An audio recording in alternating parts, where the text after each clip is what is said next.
แด่พระรัตนตรัยพระสังฆาธิการอันมีพระพุทธเจ้าพระธรรมเจ้าพระสังฆเจ้าขอถวายความเคารพแด่พระเถรานุเถระพระสังฆาธิการพระสงฆ์องค์เนรจุตนจุองค์ขอเจริญพรกับคณะสัทธาสาธุชนทุกท่านวันนี้กระผมอาตมาภาพพระครูสังวรศิราภิรักษ์เจ้าอาวาสวัดสายมูลตำบลแม่กาอำเภอสันป่าตองจังหวัดเชียงใหม่พุทธศักราช2500ก็ได้มาพบปะกับคณะสัทธาสาธุชนทั้งหลายในวันนี้เป็นวันจันทร์ที่15เดือนธันวาคมพุทธศักราช2568ซึ่งก็ตรงกับแรม10 ค่ำเดือน3เหนือรายการนี้ปกติจะเป็นรายการเสียงธรรมแสงอรุณของท่านพระครูอภิวัฒนบิกรมผู้อำนวยการขึ้นสีขาวเพื่อชาวประชาแต่ท่านติดศาสนกิจแทนท่านพระครูเลอย ภิวัฒนบิกรมขออาตมาได้ออกรายการตั้งแต่ตี5ไปจนถึงก็เลยทำเสียงอารมณ์ของท่านพระครูดังกล่าวช่วงนี้มาแทนท่านพระครูอภิวัฒนบิกรมดังกล่าวนำเอารายการมรดกธรรมกำเมืองมาแทนเสียงธรรมเสียงอำเภอสันป่าตองส่งสัญญาณไปที่แม่ข่ายเสียงอรุณของท่านพระครูดังกล่าวส่งกระแสเสียงนี้ไปอาตมาได้นำเอาอินเทอร์เน็ตมรมีหลายๆสถานีได้เกาะเกี่ยวดกธรรมกำเมืองมาแทนรายการออกอากาศนี่ก็ออกสถานยันติดเทศนาอยู่ที่ไปที่แม่ข่ายวัดป่าตังเจริญแล้วก็ได้ส่งกระแสเสียงนี้ไปตามของอินเทอร์เน็ตมีหลายๆสถานีได้เกาะเกี่ยวดึงเอาสัญญาณนี้ไปเข้าสถานีออกอากาศนี่ก็ออกสถานญาติโยมทั้งหลายใส่จิตเป็นกุศลของเจ้าของสถานีวิทยุเพิ่นได้เสียสละเวลาอันมีค่าเพิ่นจะนำเอาเวลานี้ไปเป็นธุรกิจของเพิ่นจะเป็นเงินเป็นทองกับเพิ่นแต่เพิ่นเสียสละเวลาบริการฟรีให้แก่รายการของพระคุณเจ้าทุกรายการนำเอารายการนี้ไปเข้าสถานีออกสถานญาติโยมก็ได้ฟังทางวิทยุ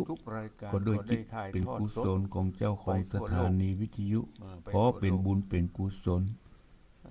และรายการของพระคุณเจ้าทุกรายการก็ได้ถ่ายทอดสดทันสมัยต่อเหตุการณ์บ้านไปทั่วโลกมีวิทยุฟังทางโทรศัพท์ก็ได้ดูทางท่านก็เปิดทางโทรศัพท์ทางเฟซทางไลน์นี่เป็นการทันสมัยต่อเหตุการณ์บ้านเมืองมีวิทยุก็ฟังทางโทรศัพท์ก็ได้ดูทั้งอ่านทั้งภาพทั้งเสียงอย่างนี้เป็นต้นรายการนี้ได้นำเอาธรรมพระธรรมเทศนาจาดกมาติดวันนี้ก็จะนำเอาเรื่องใหม่เรื่องที่ผ่านไปเมื่อวันจันทร์ที่แล้วเรื่องเหลียวฉลาดนั่นมันบอกครบถ้วนบอกสถานญาติโยมทั้งหลายเรื่องราวเทศไปแล้ว1 ผูกนำเรื่องใหม่มาแต่มันบอกครบถ้วนทบทวนดูแล้วมันขาดตอนทั้งในทั้งนั้นขอได้มาฟังเรื่องนำเรื่องใหม่มาติดจะวันนี้จะเทศถึง2 ผูก2 ชั่วโมงก็ขอได้มาฟังเรื่องสุวรรณพรหมาผูกแรกแล้ว6 โมงก็มาเทศผูกที่2ดังนั้นเพื่อมือเสียเวลาขอบคุณที่ทักทายมาทางเฟซ แม่สลินทิพย์บุญเลิศ เพื่อมือเสียเวลาบอกสถาญาติโยมทั้งหลายก็ขอได้ตั้ง สถาบันไซมูลนี่แหละ รับฟังพระธรรม ยัง เท มี ศนา มีความสนใจในด้าน สุวรรณ พระธรรมกำ ปก เมือง ที่หนึ่งเป็นลำดับต่อไป เพื่อมือเสียเวลาบอกสถาญาติโยมทั้งหลายก็ขอได้ตั้งอกตั้งใจสดับรับฟังพระธรรมเทศนาเรื่องสุวรรณพงมาโตที่หนึ่งเป็นลำดับต่อไป อิตังสัทธา นะ เว โม ตัสสะภะคะวะโตอะระหะโตสัมมาสัมพุทธัสสะสัทธาเวทมนุสสานังอนุตตโรอภิสมุทธังปตังรักขัตติ ใจงามผ่องแผ้ว สา สินฟังจุ อันทโวดูราโสตุจนาสัพพุ ริสอน ริ อก สะ สอน ทั้งหลายตั้ง ใจ อยู่หลายลามมีใจงามผ่องแผ้ว ข่าวกอง เรารับศีลฟัง ที่ จุง พระ อา มุนี ฟังธรรม ที่ จุง ไว้ ดาจำฟังที่เอาเป็นตีสอน มาว่าคน อกสอน นาใหญ่น้อย ใจ ใจฝ่ายห้อยฟังธรรมย่อมจักนำมือได้อานิสงส์ใหญ่ ดังเราจะใคร ที่บอกทำที่พระมุนีที่วายเตเตสนาไว้เมินมาว่าคนนาใหญ่น้อยใจฝ่ายห้อย ใจฝ่ายห้อยฟังธรรมย่อมจักนำมือได้อานิสงส์ใหญ่เจียงคาตอนใดๆลับลีบทแจ้งทีในใจหมาย หรือไปนิยายปีเปลือกจุงเลือกเอานายบทถัดไปไปแจ้ง หายหนี มาฟัง แท่งหลายตีก็จักหูดีที่สั้นจำเมียดมั่นใส่ในใจ ความสงสัยแต่ก่อนเตี้ยงจะผ่อนหายหนี ถูกต้องบอก ทิฏฐิมีแต่ไทยเตี้ยงจักได้บางเบาบ่มัวเมาหลายแหล่หันแจ้งเนตรตั้งดี กองธรรมมีถูกต้องบอกคุณข้องมองใจฟังพระไข่เมียนแล้ว มีใจผ่องแผ้วมนัสสา คนเตียงเอาตัวเอาตัว อันจักปากก้อยกาดหลีกเว้นขาดอบายกันว่าตายกลาภาคดับจิตจากเมืองคนเตียงเอาตัวเอาตัวไปเกิดจันฟ้าเลิศเมืองสวงสวรรค์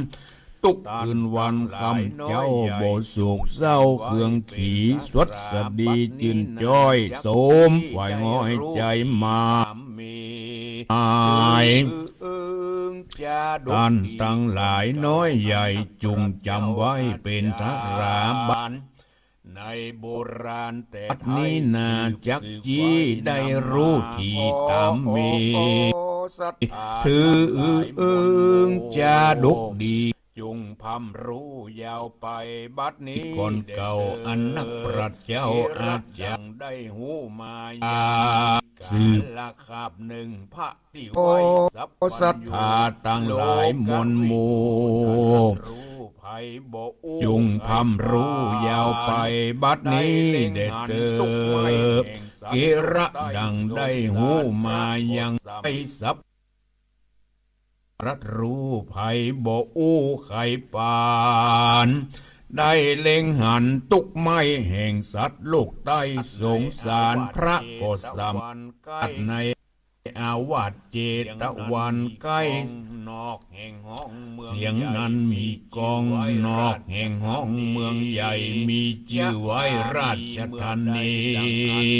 ยะตามีเมื่อใดดังอันตะตาในกาลนั้นเล่าอันว่าเจ้าบุญภาย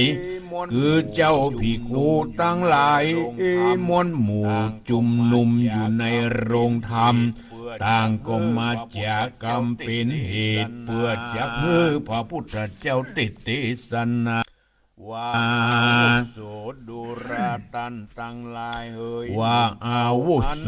ดูราตันตังหลายเฮยหนุ่มเทาอันว่าพระเป็นเจ้ายอดมุนีสมปานมีมักวางบ่อาจแอ้งกะนานาเทวดามวลหมู่อินพรหมอยู่เมืองฟ้าสัตว์แหล่งล่าจุมปู ต่างมาจูน้อมไว้บอกว่าตีใกล้และตีไก่พระก็ไขบอกกล่าวหูข่าวกองธรรมดังเจ้าหอคำอ่านมึนมีใจชื่นยินดีพระมุนีสอนโปรดต่างมาขอบวชพระปัจเจกกิเลสเข้าปานพระจิตนามาสละตัณหากิเลสเข้าสู่เขตนิพพานพระจิตนามานโพธเพบ่เว้นเว่คนใดกวนอัศจรรย์ใจบ่น้อยกุลประโยชน์ซ้อยเราราคนกะนานาน้อยใหญ่กันว่าได้ฟังธรรมมีปีตินำลายหลากจุหากโมตนาภิกขุสังฆามวลหมู่ต่างก็มากล่าวจากกันเสียงเนืองนั้นมีกองดังรอดห้องเด่นไก่ก็มีอันและนาตั้งสุดหวานในกาลนั้นพระที่ไหวสัพพัญญูตูนเป็นครูเกณฑ์โลกพงสำราญยังจอดอยู่ในยอดกุฏิดับทุกโศกไทยมันมีพงสำราญยังจอดอยู่ในยอดกุฏิโสตัญญามีเป่งปล่อยได้ยินถ้อยกับทั้งหลายว่าในอาทิตย์จาตันก็พิจารณาเทศนาฮือแก่ภิกขุทั้งหลายตนเป็นสายอริยเจ้าว่าในอาทิตย์กาเรภิกขุดูราภิกขุทั้งหลายตนเป็นสายอริยเจ้ากับโพธวาสายังมีเมืองหนึ่งชื่อเมืองกว้างมีชื่อแอ้งว่าจักขินนครพระผู้ทรเจ้าจ้างมีชื่อแอ้งว่าจักขีโขงปุรีแห่งเต้าพอจุดาวเรื่องไรจุมเจ้าไตไผ่พ่องน้อยพ่องก็จืนจ้อยเจยบานพ่องก็ตุกหับผ่านกันอยากตุกลำบากเคืองขี่พ่องก็เป็นดีมั่งเต้าบ่มีโศกเศร้าประการใดอายทัดเวียงใจไปหุนใต้มีบ้านใหญ่ชื่อสะสู่แป่งบ้านอยู่ใหญ่ๆยังมีใจขี้ไล่มีชื่อไว้ว่าจะวะคุณสุนโยบปาโลไม่มาดเป็นคนฉลาดตั้งการไทยบอกเปรียบปานเปรียบใดการน้อยการใหญ่ยิ่งใจเต้าโขงควายเลี้ยงพ่อเลี้ยงแม่อันเท่าแก่รวยแรงเปียที่แฝงบอกขาดมันกึดกวาดในใจว่ากันปมีเมตตายลาลับส่วนตัวพากูจักลำปูเอกาควนเสวงหาสดใสเขามีกู้มีผัวมีเมียส่วนตัวกูนี้อยู่อย่างเอกาควนเสวงหาสดใสหาได้เมียแปลงมารวมแฝงแนบกลางได้สูมไฟนั่งเจยบานใจคนผ่านกึดเลี้ยวก็มีใจผ่องเที่ยวยินดีปูนาติว่าเสกันวันลุนรุงเจ้าเตียวต่างเพื่อซอกหานางยอดซอยมาปีนกู้ห้อยเมียแปงซอกเสวงหาเสียงไฟสาวเขินตามเมืองน้อยใหญ่บ้านนอก ตนจนชนะขอบนิคมคามจุมยิงรามแม่ร่างสาวเขินข้างตั้งลายตลอดถึงแม่ไม้ใหญ่เป็นหมู่กันเข้าไปสู่จะถามยิงหลายลามหนุ่มเทาเย็บวันเยียนเยียวว่าหันหน้าเจ้าบัดยารีบบ่ายหน้าหนีไปพองเหลียวไว้ซ่อนลีไปเสียที่ไกลตาแม่ยิงน้ำหนามวลหมู่กันหันยายใดจะดังอีเจ้าอยู่หนใดเขาโอเวนไก่บ่ไปใกล้บ่หูได้ขี้ยาฉันใดจะดังอีสุดเสียงตีพยาอันน้อยเมียดีพับปุรีเมืองใหญ่บ่มีภัยสักคนมันจริงหนคืนสู่ยังดีอยู่เกหาใจเววาใจเววาเราไม่เดือดอยู่บ่เหือดน้ำหนาฉันใดจานนี่เล่ายิงหนุ่มเท่าตั้งหลายกันเราหมายไปสู่บทตันอู้ฟู่กำใดเขาก็ไว้บทจ้าเย็บบิดหน้าเบือนหนีสั่งบ่เป็นดีจังกายหรือรามาเป็นผัวหรือว่าเขาจะกลัวลำบากตุกกันอยากผ่านอันว่าการงานนั้นใจเราบ่หอนได้สตานทั้งการบ้านยิงใจบ่ดูได้ปังเป่าหรือว่าเราเนี่ยเล่านำบ่มีเงินคำลายแหล่เขาจริงบ่เพปิยาเหตุนั้นนาอย่าจ้ากวนตั้งหน้าเร็วไว้แต่เงินคำมีหน้านำหลายหลากมียาวจุมยิงสาวดูเควนกาวตานว่าไอ้ขี้ข้างหลังยาวจุมยิงสาวหนุ่มเทา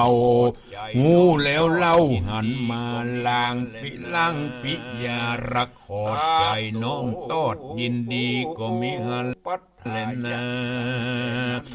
ตาโตปัดพายานแต่นั้นไปการมันงานบอกใจหนุ่มนอนยามวันลาคนผ่านใจยังอาวรตั้งมันการมันงานบอกขาดบอกประมาทยามวันลางเตื้อมมันจักหลับจักนอนใจยังนอนปิกฟื้นอาวรตั้งการหัวนอนนานนั่นใส่ก็เอามาเป้ามันหนุลิงตกหัวย้อนว่าหัวลืมตื่นกันนอนนั่นนากกกิ้งหัวมันก็ลิงตกการก็สะดุ้งตื่นบัดเดียวก็รีบเรียวบดจ้ารีบไปแน่กระทำการถึงเมื่อนานแต่เล่าได้ขวบเข้าบ่ปีเงินคำมันต่างก็มีหลายหลากนับแต่หากเป็นแสนเข้าของตัวเงินทองหลายหมู่ต่างกล่าวอู้ด้วยกันว่าตัวแห่งมันนั่นใส่ริรอมเข้าของตัวเงินทองหลายแหล่ยิงหนุ่มแก่คนใดสักครั้งบ่มีใจเจ้าปุรีสู้มาเป็นกู้เมียมานเขาก็จากกันเล่าสาวพับไหวดาวปุรีก็มีอันและนาที่นั่นไอ้สุนโยขี้ไรกันหอมเงินขายทำไว้นำนามันก็ไปแสวงหาเห็มเรา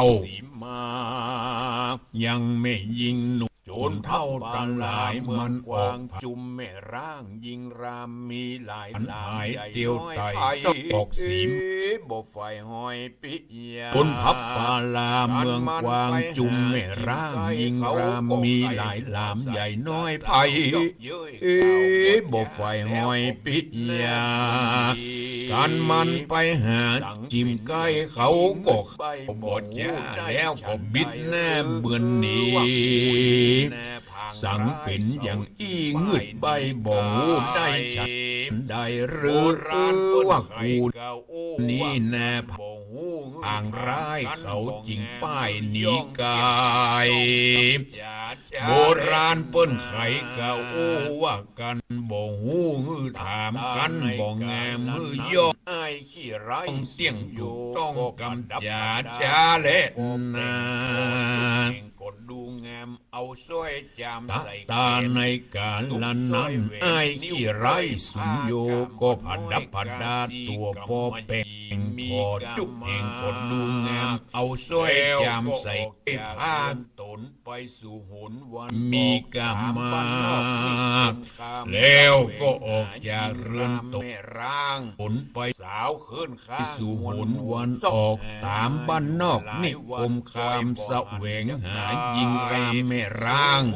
สาวขึ้นข้างมวลหมู่ซอกแหมาอยู่หลายวันปล่อยบ่หันจักได้สู้อาศัยอยู่เป็นเมียแต่ไม่ยิงขี้ไรคนใดก็บ่หอนมีภัยสักโคเด่นกายมาอาศัยอยู่เป็นเมียแต่มันจริงหนีเสียจากหันเตียวสดด้านเอมันเตียวไปจะใจก็ไปจวบใส่สิทธิสมบัติมีนักโสดหลายตื้อโกดกันนันนามีตาสาขาตึงยิงคอยนับอ่านร้อยยิงใจสิทธิจะขายค่าใจมีบ่ไรหลายลาตึงยิงงามหนุ่มเทาสุนโยเจ้าคนผ่านกันหูว่าเงินคำข้ามีหลายเล่าวันดูลาเจ้าเสียทีเงินคำข้ามีหลายปานข้าใจมากนั้นนำข้าได้ยินกำไปรอดว่าเต้าจะตอดวางปานจักขายยังข้าใจมีเตะไส้ฉันใดโอ้ยาเตะเก้าจะไข่เก่าจีหือข้าหูตามมีปู่เสียทีนั้นเล่าก็บอกเล่าขี่ยาเตะเข้ามารอน้อยแงมซ้อยลอยยังสาวว่าข้าจะขายนั่นสายเจ้าใจรามมาอย่าถามยากใดแม่ยิง19ตัวแห่งเจ้าใจรามมาอย่าถามยากใดแม่ยิงข้าใจตาเสพระสงมีจุงกล่าวให้รู้ข่าวว่าเจ้ากันได้สุนโยใดจักเอาไปนอนในร่วมหอก็จะกล่าวจีว่าตัวข้านี้กันได้ไม่ยิงข้าใจคนใดจักเอาไปนอนในร่วมห้องบอกสุกต้องเครื่องขี่เงินคำมีลักตาในกาลนั้นลิงข้าใจมวลหมู่อ่างกฎประการก็มีงานและนาตาในกาลนั้นยิงข้าใจมวลหมู่อันมีอยู่นานนำได้บทยินกรรมโอกาสยินไม่หมายยังใจผู้นี้บทใจที่ว่ากันจักเป็นเมียมันไปจริงจะไขกาวอูกับเจ้าหมู่เดียวกันเราควรเร็วปันบอกเล่าว่ากันจักเป็นเมียมันดังหมายถ้าเมียมันเราควรเร็วปันบอกเล่า ไขว่า เศรษฐีเจ้าตามกำยิง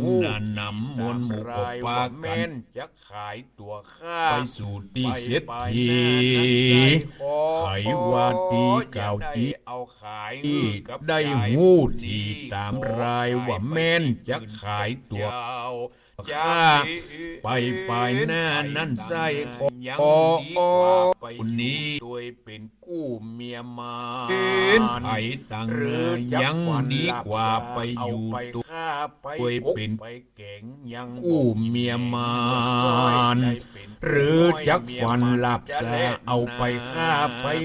กบไปเก่งยังบอกกินแหนงเมื่อซ้อยไปได้เป็นกู้ห้อยเมียมันจะเล่ เมื่อได้ยินถ้อย เอ็ดนาตาตาในกะ แห่งยิง ตาละนั่นใจขี้ไล่สมโยมีใจขูดบ่น้อยเมื่อได้ยินถ้อยกำ ตีอยู่ ยา ใจ เร็วปันปิกขึ้นไปสู่ยังที่อยู่เกหาใจโกธาว่าว่า คน บ่เหือดอกไม่เดือดปา บ่น้อยตา อันไฟพิจารณาไปรอดไฟว่าคนน้อยใหญ่ยิ่งจะ นี่จะกู ไอมีหลวงหลายบ่น้อยต่างก็มีกู้ห้อยผัวเมียสันดาฉัน ไปเกต ได้เสียนิจากกูซอกหาจนพอพับไฟบ่หอน คนผางร้ายยิง ได้ที่ไหน นี่ จักอยู่ไปเกเท่าเขาจักเล่ายิสินนินตาว่ากูนี่นาเป็นคนผางร้าย บ่ยินดีกันอยากอัน บ่ ว่า ยินบ่ หนี ยินดี ยิงแหนงนายไก่หนีบ่ยินดีฝ่ายหอย บ่ยินดีกันอยากอันว่าปู่ นี่นา เศรษ อย่า ฐี กวน ยิ่งแหนงนายไก่หนีบ่ยินดีฝ่ายหอยกูนี่ด้วยพยาเหตุนี้นาอย่าจ้ากวนเอาไปหน้าเป็น ว่า ไปกันขันนิ่งในเมียนแล้วก็กา ลูก กา เต้า แก้ว ลาจาก กำดีดี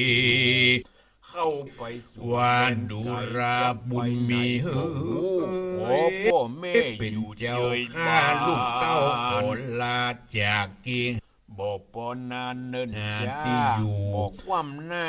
มรณา ที่บ่หู จักปิกมาขับ บ่ปอนนานเนินจ้าบอกความหน้ามรณาก็จะปิกมาขับไว้พ่อแม่ไทยเดิมอ่อน อกที่ อ่อน บ่ ส่วน อย สองผู้ทอนพ่อแม่ได้ยินกำแพงไข่ปานอกทิบตันบ่น้อยน้ำตาย้อยหลำไหลแล้วจิตอยากไขโอกาสว่าพ่อแม่ก็บ่อาจตัดบานลูกยักผ่านจากมองไปสู่โต๊ะ ก็เกตเท่าก็หวัง เด่นไกล บุญมี วันไวเมียแก้ว ไป อาอันพ่อแม่นี่นาก็เกตเท่า มีใจมีโจกใหญ่สมไฟจุบประการเด็ดเตอ เข้าสู่ป่าดงไผ่ขอมีใจมีโจกใหญ่สมไฟจุบประการเด็ดเตอว่าอันแล้วเจ้าหนอแก้วสุนโยกก็เอาถงควบ ห้อมห้วยหิว หอมควายแล้วก็น้อมไว้ ล้าง ปิด เตื้อ ตาม ก็หันมี มารดาเม็ดไก่เต้าเตียวต่างลัดดงขวางห้อมห้วยหิวหลิงจ้วยโดยจันทร์ล้างเตื้อก็หันมีเสือตัวใหญ่เหลือละมอกนาง ลาจะสี มีนิวอก เจ้าป่าออกสดล่า งูสิงสาเห่าหอมงูค้อนก้อมแหลงงูเขียว ในดง ลาจะสีเจ้าป่าออกสดไล่ เจ้าคนผ่านสุนโยบ่ห หอนเรือนธรรมมีวัง อันเตียว น้ำเย็นใส ก้อยงมสวามเตียวไต เจ้าคนผ่านสุนโยบ่หอนกลัวสัตว์ร้ายอันเดียวต้องพ่ายหลายหลามก้อยงมสวามเตียวไตดันปาม สุวรรณพ มา มาเก้าป่า อันนั้นนาวิเศษจะหก ปากก อง ว้าง เหตุสุวรรณพมมาผูก ปา กับ จ้างเสือ เอา หมี ป่า จักไป เมื่อเจ้าสุนโย หรือตำก้อย เดียว ฉันใด อกโขปากกว้างอันเป็นปากย่างเสือหมี จักไปดีจื่นจ้อยหรือตำก็นาไปเจงก้อยฟังแท่งไปลุนเดเตอก็บางโคม ผมมาผูก สมเรตดี ที่อาตมาได้ติดเทศนาไปในทำนองแบบพื้นเมืองเหนือ ก็พอจะ ธรรมตีสนาจาดก เรื่ เรื่ อ อง งอาตมาได้ติดเทศนาไปในทำนองแบบพื้นเมืองเหนือ ขอ ก็พอ จะ จะ รัตนาพระพุทธเจ้าได้ สรุปใจความโดยย่อๆได้ดังนี้ ของพระพุทธองค์ ในเมื่อพระสงฆ์ทั้งหลาย เล่าในอดีต ขอให้อาราธนาพระพุทธเจ้า มีเมืองจักขินนคร ชื่อว่าเมืองจักขินนค เจ้าร ในอ มีพ ดีต ญาเจ้าเมืองชื่อว่า เจ้า เจ้าจัก ว่าจัดหนึ่ง เจ้าจักขี มีเมือง ในบ้านเมือง จักขินนคร มี ชื่อว่าเมืองจักขินนคร มี พ พ หลายมี พญาเจ้าเมืองชื่อว่า มี ตา บ้านหนึ่งชื่อว่าบ้าน ในบ้านเมืองจักขินนครนั้น เป็นคน มีตึงคนทุกคนจนคนมั่งคนมีก็หลาย ชื่อว่า มีบ้านเมือง เจ้าวะสุน มีบ้าน เจ้าวะสุนโย หนึ่ง เป็น ชื่อว่าบ้าน คฉลด ปาตะคาม เป็นคนฉลาดรอบรู้ แต่เป็นคนทุกคนจน นายเจาวะสุนโยนี่เป็นคนเลี้ยงป่อเลี้ยงแม่สองเท่า พร้อมสองเท่าก็เป็นพยาธิบ่ไข้สมบูรณ์เท่าใดเจาวะสุนโยเป็นผู้ดูแล แต่บ่มีกู้ครองเจาวะสุนโยนี่บ่มีกู้ครองอายุก็ปาเข้าไปนักแก่ อยากจะมีกู้ครองมาช่วยพ่อก้อยพ่อแม่เป็นกู้เป็นกิมพ่องเจาวะสุนโยก็ออกแหละ ออกไปเสาะหาไปบ้านเหนือบ้านใต้ ออกไปเสาะบ้านน้อยเมืองใหญ่บ่มีภัยสนอกสนใจเลย เข้าไปอู้คนใดไม่ยิงคนใดก็บิดหน้าหนีให้ปะตกประเสียงเขาชายคนนี้เป็นคนอย่างใดก็บ่ฮู้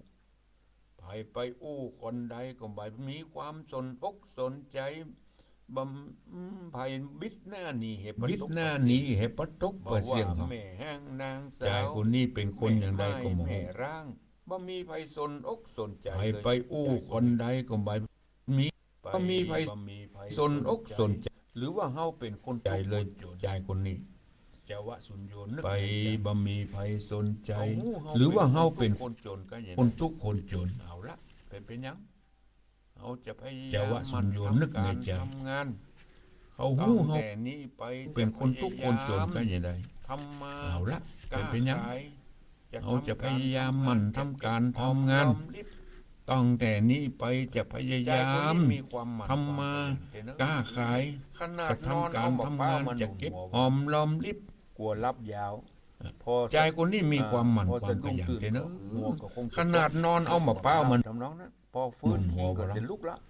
กลัวรับยาว ห่วงงาน พอสะ เพื่อจะ อ่า เก็บ พอสะดุ้งตื่นก็ เบทอง หัวก็คงจะตก ไป นก ขอ มะพร้าว ไป ทำน้องนั้น สู่ขอ พอฟื้นคิงก็จะลุก ไปสู่ ละ กับ ห่วงการห่วงงาน คง เพื่อจะ สนใจ เก็บเงิน มื่ เก็บ ก่นฮา ทอง เป็นคนทุกข์คน อ่า จน ไป แล้ว ขอ มี ไปสู่ สนอกสน ขอ ใจนี่ ไปสู่ขอ นาย กับ คน เม นี้ ย ก็สมดังความ อย่ามียิงเขา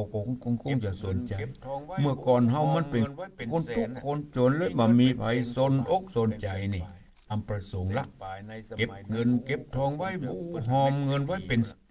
แสนน่ะ ทีนี้ไป มีเงิน ที่ไหนไป เป็นแสน ขอก ว่าบาท ที่ไหน เป็นแสน ไอ้ก็ ปลา มาย สนใจแหมะ แสนปลายในสมัย บ่ไผสน ไอ้ ใจ นั้น อย่างเก่า ก็ นั่น คงจะ ถึง เปิ้น จะ แม่ มี เศรษ เงิน ฐี มี เปิ้นละ ทองก็ตามบ่มีไผสน ทีนี้ อก ไป สนใจ ที่ไหนไปขอที่ไหน ประดับประดาเสื้อผ้า ไอ้ก็มาสน อาภรณ์ ถึงจะมี ซื้อแหวน เงิน ซื้อ มีท สร้ อ อง ย ก็ มาใส่ ตามบ่มีไผสนอกสนใจ อย่างดีเสริมสวยสดงดงาม ประดับประดาเสื้อผ้าอาภรณ์ เอ๊ะมันเป็น ซื้อแหวนซื้อสร้อยมาใส่ เอ๊ะมัน ซื้อเสื้อผ้ามา คน ใส่อย่างดีซึ่ง คนพิ ใจ การ คนนี้ ก็ เอ๊ะมันเป็นวิบาก ดีมีอวัยวะครบถ้วน32 เอ๊ะมันจะว่าเป็นคน ได้ยิน พิกลพิ ป้อเศรษฐี การก็บ่ใจ เปิ้นประกาศ ก็ เปิ้น สมบูรณ์ดี จะขาย มีอวัยวะครบ เปิ้นจะ ถ้วน ขาย 32 ประการ คนใจ พอดีได้ยิน ว่าจะขาย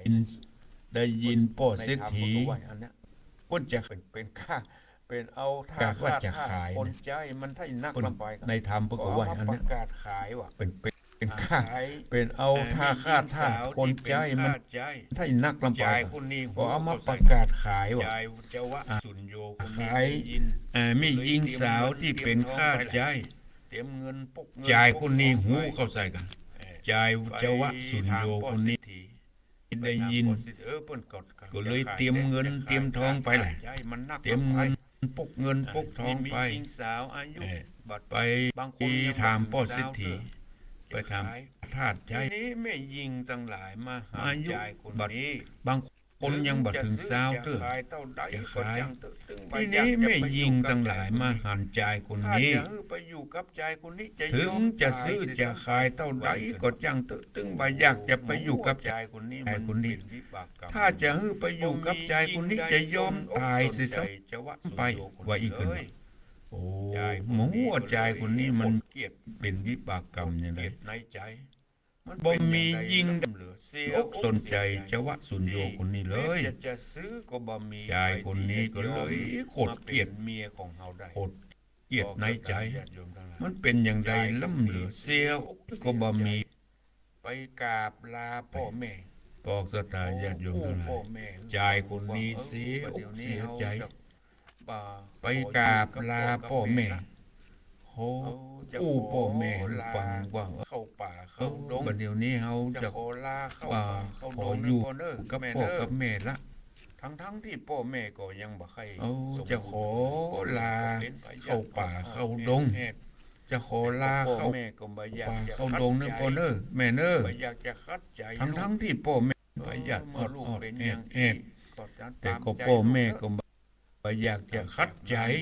จะว่า บ่อยากจะคัดใจลูก กดเดินทาง เอ เข้า อเมื่อลูกเป็นอย่าง นี้ อี้ก็จะตามใจ ใจคนนี้จะเป็นตายร้ายดีอย่างใด หลังจาก บอก นั้น ได้ญาติโยม จะว่า ไติดตามรับ สุ ฟัง นโย สุวรรณพรหมมา ก็ ตอน เดิน ที่สอ ทางเข้าป่าเข้าดงไป เรามา ใจคนนี้จะเป็นตายร้าย เรามาสดับ ให้ดีอย่างใดพอ ตนที่สอง สตาญาติโยมก้อยติดตามรับฟังสุวรรณไป วันนี้ชั่วโมงที่ สดับรับฟังในตอนที่สองต่อไปเนอะ ธรรมเทศนา บอกสตาญาติโยมทั้งหลาย วันนี้ เวลาที่เหลือนี้ ชั่วโมงที่ โปรดที่ แรกนี้ จะโท ก็ขอยุติพระธรรมเทศนาไว้กับอีกก่อน 081 เวลาที่เหลือนี้ไผที่ 892 ปอที่จะโทรมาแจ้งผลการรับฟัง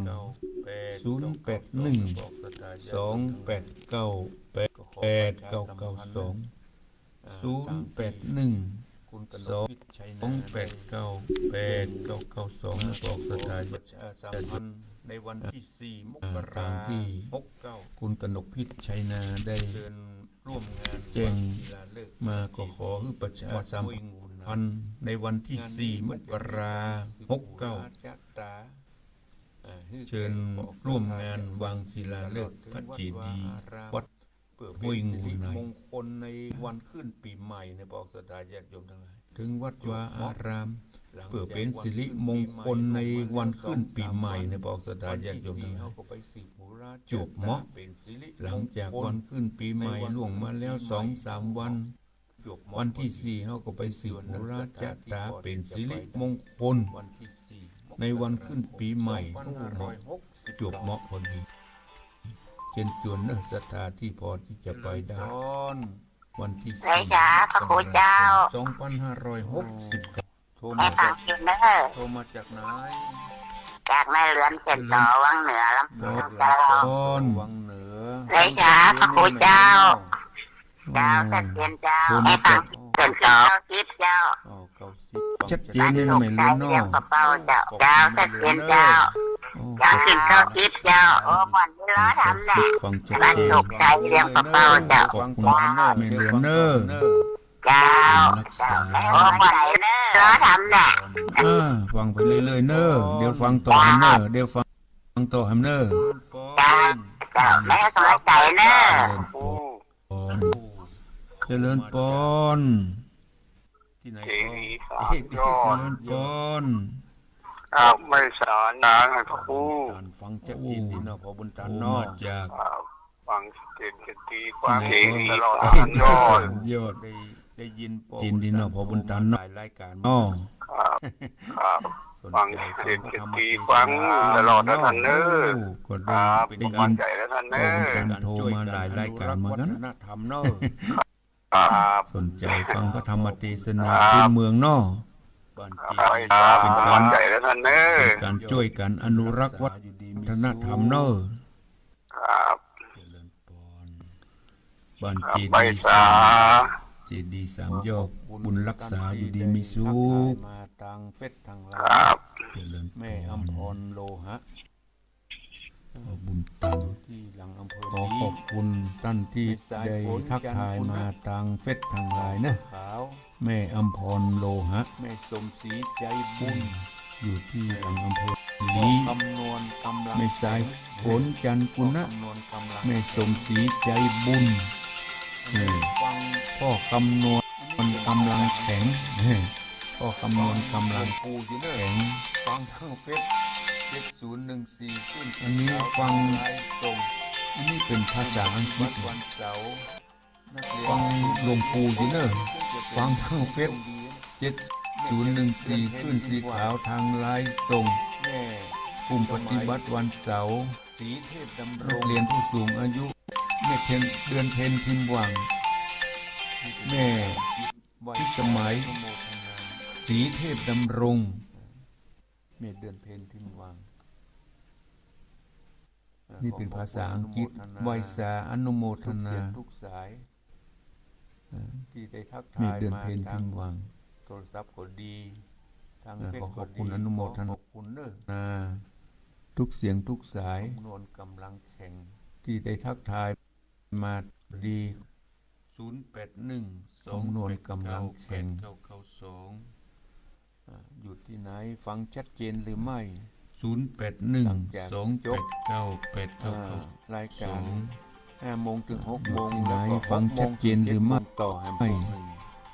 หลังจากจบ เจริญพร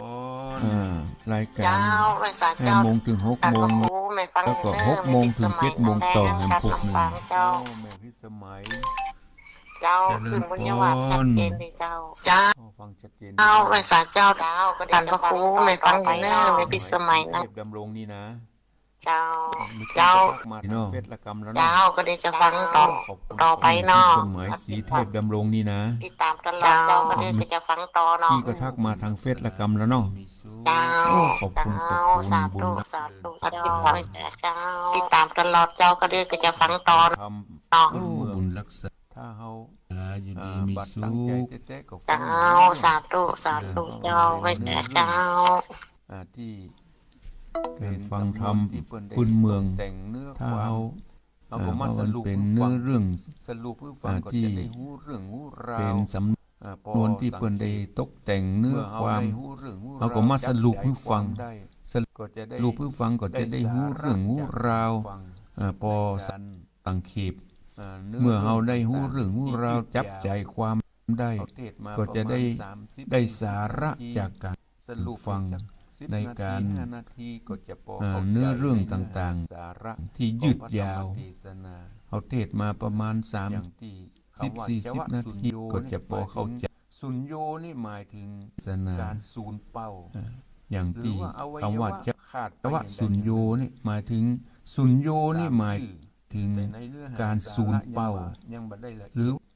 ว่าใครฮู้ ว่าอวัยวะขาดไปอย่างใดอย่างหนึ่ง คำว่าสุญโญหมายถึง ตามจื่อแต่ในเนื้อหาสาระยังบ่ได้ละเอียดว่าใครฮู้ว่าจะวะสุญโย มีร่าง โอ้ กาย นี่หมาย สม ถึง บูรณ์บ่ อะไร ได้ คำว่าสุญโยหมายถึงศูนย์เปล่าไอ้เปล่าบ่ได้ จักขุสุญโยมีตาบ่ได้ มีร่างกายสมบูรณ์ บ่พอ บ่ได้ พ่อ แต่บัดใจคือเป็นประโยชน์ มีพระคุณ มีตา พ่อพระสงฆ์ จักขุสุญโยมีตาบ่ได้ มีตา บ่พอ ได้ พ่อ ใจตาคือ แม่ เป็น บ่ ประโยชน์ พอผู้มีพระคุณ ในธรรมสุญโยเป็นว่าอย่างนั้น บ่พ่อพระสงฆ์องค์เจ้า อัฏฐ เนี่ สุ ย ญโย มีตาบ่ได้ มีปาก ใจ บ่ ตา ได้ คือเป็นประโยชน์ บ่เฮียน ใน ศีล ธรรม เฮียน สุญโย ธรรม เป็นว่าอย่างนั้น บ่เฮียนกำไว้กำสานี่มีปาก หัตถสุญโย อู้ในสิ่งที่เป็น มุขสุญโย ไปอู้ มี ใน ปาก สิ่ง บ่ ที่ ได้ เป็นมงคล บ่เฮียนศีลเฮียนธรรม ใจปากคือเป็นประโยชน์มือมีมือ สิ่งที่บ่เป็นมงคล มี นี่ มือ ดังนั้นใจปากคือเป็นประโยชน์ ใจมือเป็นประโยชน์ มือมีมือ ไหว้พระสวดม หั น ต ต์ ถ ไหว้ สุญ พระ โยมีมือ ใจมื จะ อทำบุญ ไปยืมมันเป่ามันได้ สิ่งใดที่พอที่ ใจ จะ มือ ทำได้ เป็น ด้วย ประโยชน์ การไหว้การสา ไหว้พระ การ สวดมนต์ไหว้พระ ด้วยมือของตน ใจมือ เง คือทำบุญทำซึ่งสิ่งใดที่พอที่จะทำได้ด้วยมือ ปาตะสุญโย การไหว้การสา ใจตีน การทำบุญ เตียว ใส่บาตร ไปห ด้วย พ่ มือของ แ ตนเอง มันตียวไปใจ เนี่ย พ่ เพิ่นเฮาว่า ใจแม่เตียวไป อ่า วัดไปว่าเตียวไปทำบุญ ตะสุญโย เตียวไป หา ป พ่อ ฏิ หา บัติ แม่ ธรรม มันเตียวไปใจ ตีน ปอด เป็นประโยชน์ ใจแม่เตียวไปวัดไปว่า ใน เตียวไปทำบุญสุนทานเตียวไปปฏิบัติธรรม ไปหนองไป นี่ หาปู ใจตีนนี่เป็นประโยชน์ ลัก ไม่ใช่เตียวไป ยกเตียวไป ในติ่งบางดีบางงาม พนันนี่ เตียวไปให้ไปหน้องไปหาปูหาปลาเตียวไป ฏิบัติธรรมนี่บ่มี ลักเตียวไป ดังนั้น ยกเตียวไป ย้าย ข อ โม วั ย ยวะ เตียวไป สัดส่วน เล่นการพนันนี่มัน เพิ่เอาว่าบัดใจสุญโย เตียวไปวัดไปว่าเตียวไปปฏิ ถ้า บัติ มี ธรรม แล้ว บ่ บ่ มี เป็นประโยชน์เพิ่นเฮาว่าสุญโย ดังนั้นใจอวัยวะทุกสัดส่วนนี่เป็นประโยชน์นั่นเพิ่นเฮาว่า พระ ถ้า เจ้า มีแล้วบ่เป็นประโยชน์เพิ่นเฮาว่าสุญโย จับขมับไว้ต้ม ความหมายของ ว่า สุ ม ญ วย โย ส้มนี่ฟังชัดเจนดีน้อง ใช่เจดีย์ ปอน ฟังถึงวันเนาะ พระเจ้าถ้า โทรมาจากนา ฟังบาวัดฟังจับขมับบ่ฟังไว้ต้ม ฮะ บาวัด บาดมวยต้มนี่ฟังชัดเจนดีเนาะ ใช่เจดีย์ ทำงานด้ โอ้ วยเนาะ ฟังถึงวันเนาะพอเนาะ วันใดว่างๆก็ฟังกันเนาะ ฟังบาวัดฟังว่าเอาวางกับวันนี้วันใดว่างๆก็ฟังกันเนาะ ถ้าอะไรกลางวันวันนั้น โอ้อันนี้เฉพาะ วันนี้ จันทร์ ทุกกุเตียนี่มันออกทางหูนี่ก็อะไรกลางวันที่จะ ฟังไปเรื่อยๆเนอะ โอ้อันนี้เฉพาะวันจันทร์ วันจันทร์นี้ สถานีวิทยุที่ลีเป็น นะ เนาะ ทางหูนี่ก็ วัดห้า ฟัง วัด ฟั ห้าง ดวง นะ ฟังไปเรื่อยๆเนอะถ้าว่างๆก็เปิดฟังเนอะ ฟังชัดเจนเนอะ สถานีวิทยุ เนอะ ที่ลีเปิ้นมีเนาะ มีกัน วัดห้าดวง นี่แหละช่วยกันรักษา นั่นแหละมีใกล้ๆกันนั่นแหละ ทำเป็นเมือง ฟังชัดเจนเนาะ โอ้เดี๋ยวมันค่อยมีนะ ครับผม ขอบคุณเนอะปอเนอะ ด้วยการรักษาวัฒนธรรมการเต้นพำพื้นเมืองตัวเนอะ ครับ โอ้เดี๋ยวมันค่อยมีนะ ครับผม ขอบคุณเนอะปอเนอะ ครับ บุญรักษาอยู่ดีมีสุข ทำกับเมือง เจริ ช่ว ญ ง พร ช่วง อาต 5 โม มาง ถึ ได้ ง 6 ใจ โมง เวลาช่วงนี้มาพอสมค ก็ วร มาปะกัน จะขอนำเอารายการมรดกธรรมกับเมืองช่วง ขอทุกท่านจงได้ 5 โมงถึง 6 โมงนี่ ในพระ ปัก บวร ปิกไปก่อนเนอะ พุทธศาสนา ก็ให้มาปะกันหลัง 6 โมง 6 โมงถึง 7 โมงอย่างครั้งหนึ่งขอทุกท่า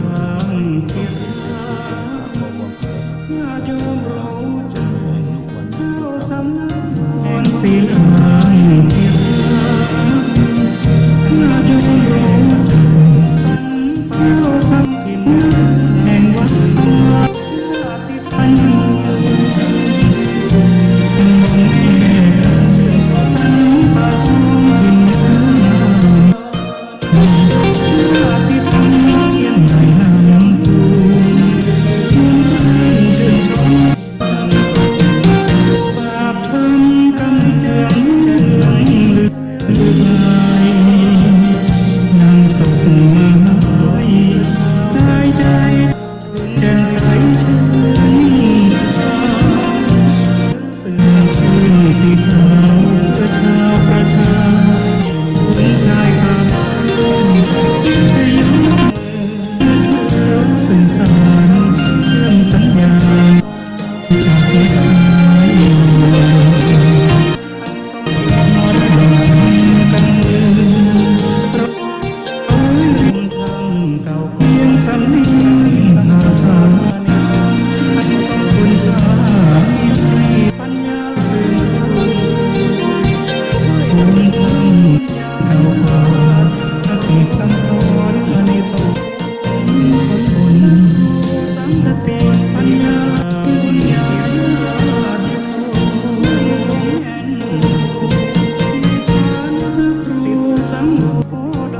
สีเหลืองที่ตัวใจมันคงแอบมาในทางสิทธิ์ทางสีหัวดาทุกลมหายใจต้องติดมานางพายาอาสาสอดโอ้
ระสังฆาธิการพระสงฆ์องค์เด่นจุตนจุองค์อันมีพระพุทธเจ้าพระธรรมเจ้าพระสังฆเจ้าขอถวายความเคารพแด่พระเถรานุเถระพระสังฆาธิการพระสงฆ์องค์เด่นจุตนจุองค์ช่วงที่สอง ขอเจริญพรตั้งแต่6 โมงถึง7 โมงเอาได้มาฟังพระธรรมเทศนาจากการมรดกธรรมกำเมืองวันนี้เมื่อกี้ได้มาพบปะกับคณะศรัทธาสาธุชนทั้งหลายในช่วงเทศนาจาดกต่อจากพวกที่เมื่อกี้ผู้ไร้เอามาฟังสุวรรณภูมิต่อเมียก็แล้วตอนที่ผู้ที่หาเรื่องราวของใจจะเป็นวิบากกรรมอย่างใดไปที่ไหนก็มีเมียยิงบิดหน้านี้เมียก็แล้วกันนะผู้ที่หาวิบากกรรมอย่างใดไปที่ไหนก็มีเมียยิงบิดหน้านี้เหตุประตกประเสี่ยงแม้แต่จะซื้อเอาก็ยังบ่มีภัยที่จะมายอมมาเป็นเมีย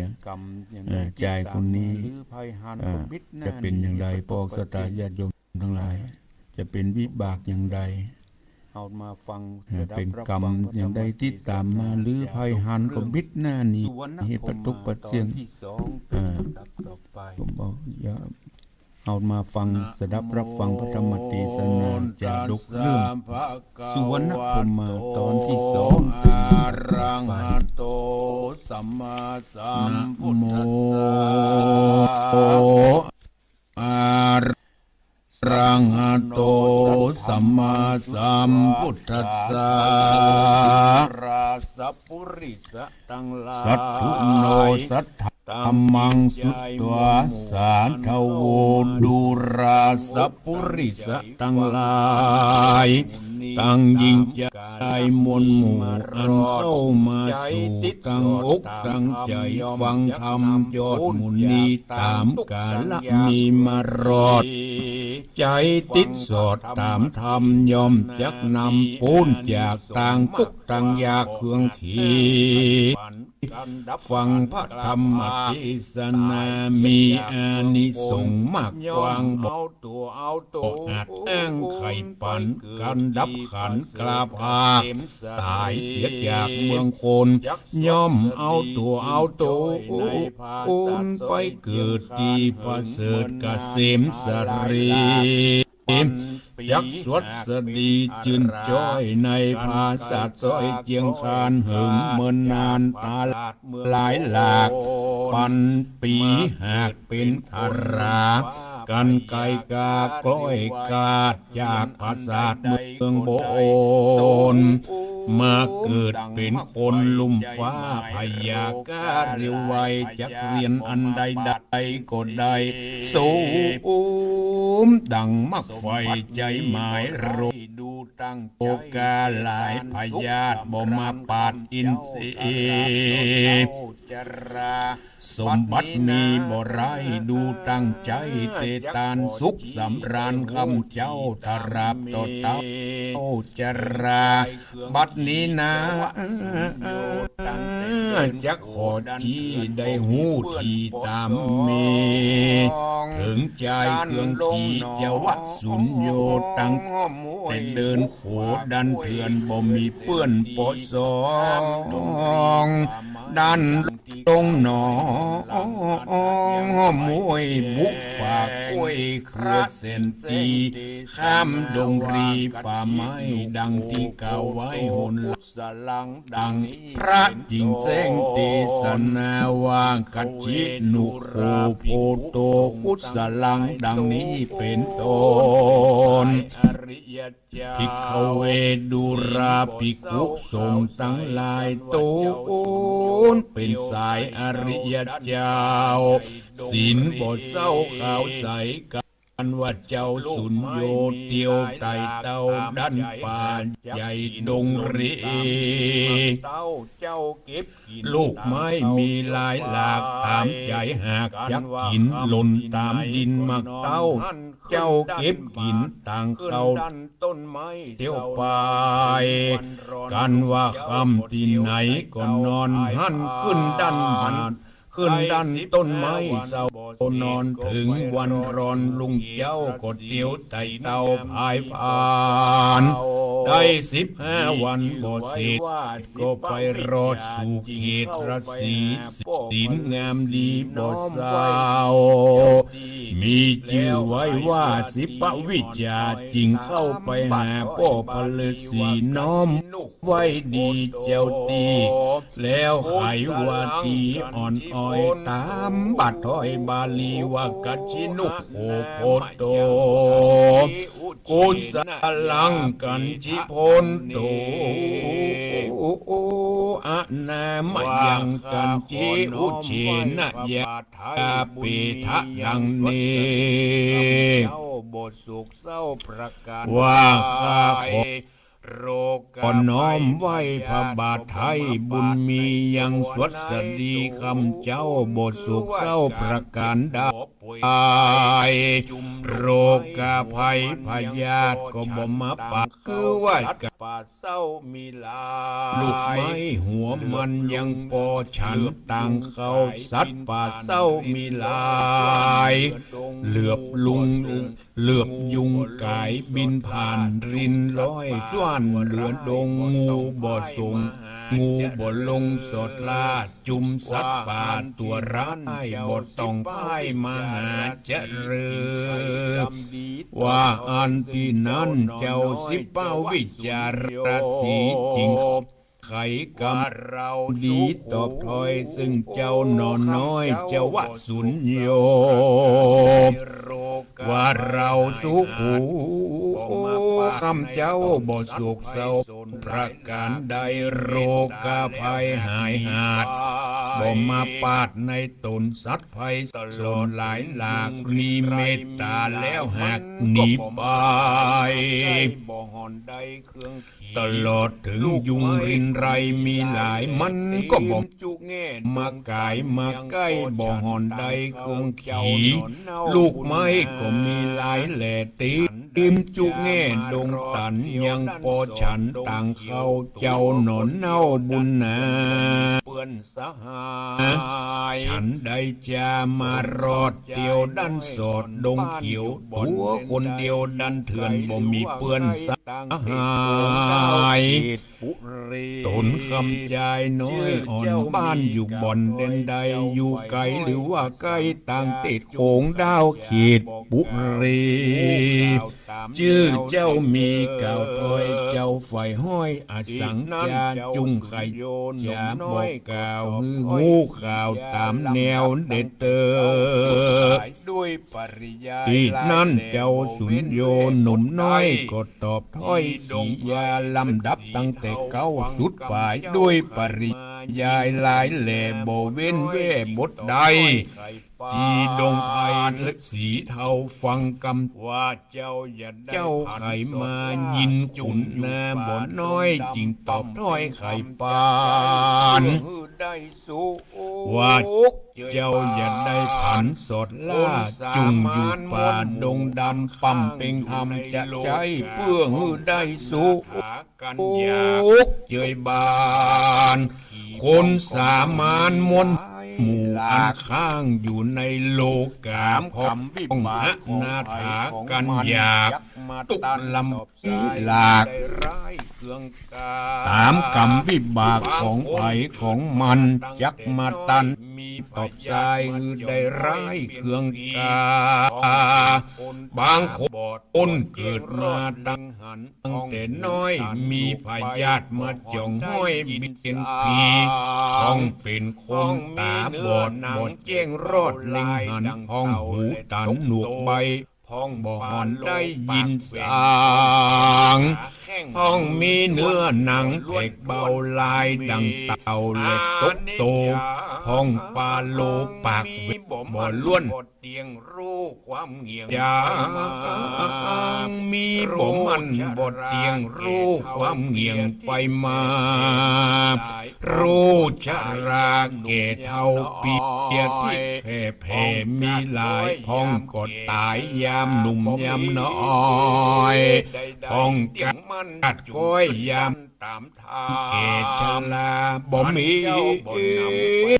ใดๆเตียงมันจุงกึดดันตามทางกันเจ้าบ่นำไปจากเรานี่ก็น้อมดีกันเจ้าราศีกล่าวแล้วเจ้าหนอแก้วสุนโยก็น้อมหัวก้มเก้าไขตันเล่าขียาวักคานินาจมจื่นปีติตื่นเจยบานขอเจ้าตะรงยานสอนกล่าวหือหูข่าวกองดีนเดเตอปัดหายะตั้งแต่นั้นตลอดถึงไปนาเจ้าหนอล่าสุญโยก็ปัดหัวอุปถากยังปอพระศรีตลอดถึงหาเผือกหามมันมีบ่อไล่ตั้งลูกไม้หลายลาก็แหมายืนมายอดถวายคือเจ้าบุญภายปอพระศรีที่วายตลอดถึงน้ำใจน้ำชันไม่สีฟันพาผ่อนบ่ฮือย่อนอันใดอุปถากป่าพ่อปอพระศรีไปทุกคำเจ้าบ่ฮือตันเจ้าเครื่องขีหูเหตุได้หลายประการส่วนว่าเจ้าปอพระศรีที่วัดหากงูเหตุได้หลายประการด้วยตะรงยานอันวิเศษวัดตนบ่อาจพ้นจากเขตตั้งหายส่วนว่าเจ้ามองไปภายน้อยอ่อนกำมาสอนตัวตาลเตียงผายผันจากห้องไปสู่ต้องแดนไก่เยี่ยวมีภัยบ่น้อยเจ้ายอดช่วยระสีมีศีลดีกว่าหูเต้าดักอยู่ได้ก็มีหันแหละนะบอกเรากติว่าสั่งยังมีวันหนึ่งพัดที่ไหวราศีไขกรรมดีบอกเราว่าเกศเจ้าหนอนเน่าสุนโยอันปัดปัวอยู่ไกลหือหูได้ขี้ยาว่าดุราเจ้าบุญนากินกูตั้งเจ้าอยู่ดานสงโยได้สืบมาอยู่กับตนพ่อจักปันต่อหื้อเจ้าอันอยู่เฝ้ารมราไม้สีฟันนินนาบอกโอดมีประโยชน์นำหนาคือว่าเจ้าพาธนาใครได้ของลงไตอันใดก้อนหินใหญ่ผู้ผ่าเอาไม้สีฟันมาแล้วจุงเจ้าจุงไปจิ้มใกล้ก้อนหินใหญ่ผู้ผ่าเอาไม้สีฟันมาแล้วสีกันน้ำลายมีแล้วใส่จุงตาคมจุงขาดคมน้ำลายใส่บนหินจักสมจินปุจิเอื้อดังไฟเอื้อพัฒนาตาภาษาปุถาวก็บอกเจ้าจีเล่าไข่ปันแล้วก็เอาไม้สีฟันวิเศษคือเจ้าน้อยเนตรบัดเดียวโตเจ้าสุนโยเร็วก้มเก้าไว้ซึ่งเจ้าฤาษีนำนาลับไม้สีฟันมาบทจ้าก็มีอันเล่นนากันว่าเจ้าได้ไม้สีฟันวิเศษก็มีจิตสงสัยบทเชื่อใจกำถอยว่าไม้สีฟันน้อยอันนี้จักดังละสีจี้ไข่จากคนเราลาลองของหูต่อกับตาจากสูมผาธนาไฟแองจะได้ไม่ยิงมันแอบข้างดังสักการกลมเก้าหมายตูนคำใจกึดแล้วก็มีใจผ่องแผ้วเจยบานจิงริสี อิบนมัสการกรมเก่าไข่บอกเล่าปอพระศรีจะไปยืนอยู่หน้าผาจันเอาไม้สีฟันอันน้อยใส่ปากก้อยและก็สีปลายน้ำลายใส่เต็มปากเจ้าก็ข่มถากลงใส่บนหินใหญ่บัดเดียวมันก็รีบเร็วกาบกายเป็นคนใจหนุ่มน้อยน่าชื่นชอยมีวันอาศจรรย์แต่เล่าใจหนุ่มเน่านั้นใส่มันลุกได้แล้วนั่งแล้วสุนโยก็ฟังไปหากำกายยาลุบไล่บทตันใดถามถ้อยเจ้าหนุ่มน้อยคำใจกับกายเป็นดังเก่าคือเป็นหินเล่าดังเดิมตีก็มีงานเล่นนาตาในกาลนั้นเล่าเจ้าหนอนเน่าสุนโยก็มางึดใจกลัวแต่เล่ามันจิ้งไต่เต้าปิกขึ้นไปสู่ยังที่อยู่พ่อพระศรีก็ไขกำดีโอกาสอภิวาทตุนสาวคาดเดชเจ้าบุญนาติวายดังข้ามมันว่าไม้สีฟันข้ากัดตำมันผลแล้วสังว่ากัดแล้วเป็นใจดังข้ามหมายเป็นเม่ยิงบ่โสมขันนิงไฟหอยแล้วยังกัดก้อยเป็นหินบ่โสมากินสักยาข้าไม่มาดเครื่องขี่เจ้าราศีผู้เฒ่าอ่อนน้อยคำเมื่อได้ไฟกำเล่าไข่จางจริงไข่ขี้ยาเก่าถอยมีวันรู้ราเจ้าอ่อนน้อยคำจายแม่นเจ้าหมายไข่ได้ไม่ยิงไว้เป็นเมียรมร่วมเรือนเยียเดียวกันเจ้าจุงปันบอกกล่าวว่าหวานขอไม่ยิงเท่ากระตามจากสู่กำไฟงอยกันเจ้าหยดซ้อยสินใส่ได้จากไข่บอกแล้วเจ้าหนอกแก้วคนผ่านก็นำมัดสักทีก็มีงานเล่นนาตุกคำเจ้ากับตันเจ้าระทัดไปนั่นแถมเราเจ้าหนอนเน่าสุนโยก็ปัดพวกตุกคำเจ้ากับตันเจ้าระสีบ่ฮือตันได้เครื่องขี่กันอยากบ่ฮือตันได้ลำบากอันใดอันว่าเจ้าสินใส่ผู้เฒ่าเปียที่เข้ามาเฝงกำตัวแรงมารอดก็ได้มวยมอดมรณาในดงนาป่าไม้ส่วนว่าเจ้าสุนโยนั้นใส่คนผ่านก็ได้กระทำการเลิกซากตามเก้ารากประเพณีกันบวรมนดีเมียนจอดกาลตนภาคพ่อแม่อันเท่าเกียงตนย้อนกังวลถึงพ่อแม่อันเท่าเกียงฉลาดจริงรีบไกกาดันป่าลัดพุ่มหญ้าเถาวานก็กำพันในกันไต่ยำนั้นเราดันป่าเศร้าดงรียะตาและเมื่อใดดังอันตาในกาลยามนั้นยังมีราชสีห์ใหญ่ตัวเมียมันนอนหลับเสียจิ้มข้างติดล่มกว้างผาดจานไอ้สุนโยหันบทจ้ามันบอกกึดหน้าบอกกึดหลังก็เข้าเสพเมตุงยังราชสีห์พิประเพณีแบบเบาส่วนราชใจสีเข้ามันสะดุ้งสติฟุ้งตกใจมันแอบปากไข่รำร้องเสียงดังก้องในดงเรจนเหลวแหลกดังสายสุนีฟ้าผ่าได้ร้อยหายแม่ปันหนหูมันจนเหลวแหลกหาดหูแตก